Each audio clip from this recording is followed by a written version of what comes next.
Fahombiazana io no azo amtinana ilay hetsika marché de Noël izay nokarakarain'ny sekoly tsy miankina lycée français d'Antananarivo ny faran'herinandro lasa teo moa nanatanterahana ity hetsika ity ratsy saivina azo ambara fa hampandray anjara sy mpiara-mionantoka maro no tazana tao anatin'izany hetsika goavana izany.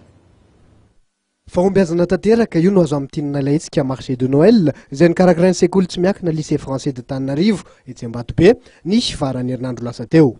Tratra tokoa ny tanjona izay napetraky ny sekoly dia ny fahatongavan'ireo mpitsidika na tratra 4 arivo. Tanjona voalohany tamin'ity hetsika marché de Noël ity ny sokafan'ny sekoly.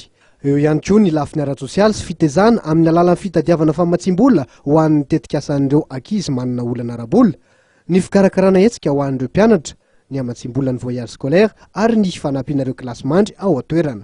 Isan'ny nandray anjara betsaka tamin'ny fahombiazan'ity hetsika ity no sady mpiara-piombonatoka amin'ny lycée français d'Antananarivo ilay mpandrara Delma. Ity hetsika marché de Noël ity ahafahana indray mampiseho hoe mbola eo foana Telma ho an'ny lycée français d'Antananarivo ary tena ao anatin'ny principale mihitsy ilay hoe ny bénéfice iray manontolo dia nomena ny œuvre sociale entina manampy ireo sahirana dia tena nafinaritra sy nanohanan'ny Telma zany izay.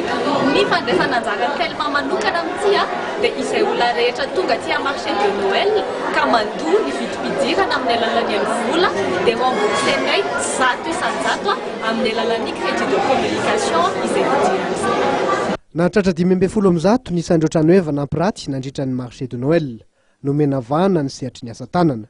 Teo ihany koa anefa ireo fikambanana mpanao asa sosialy.